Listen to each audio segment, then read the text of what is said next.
So, yun na nga. Tapos na tayo magluto. So, ano pa? Tikman ng maibigan. Tikman mo natin sa bahaw. Ng paksiw. Ang sarap.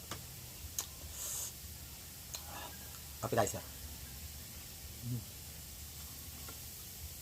May piyatuyo pa tayong kamyas dito natin nilagay.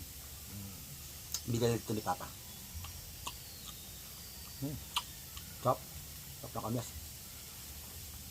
Sarap ng bawang. Tikman na natin yung laman. Sarap. Babalik.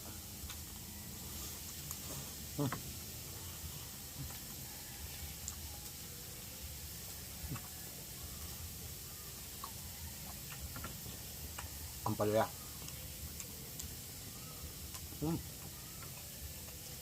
Guys. Tara kain po. Bye-bye.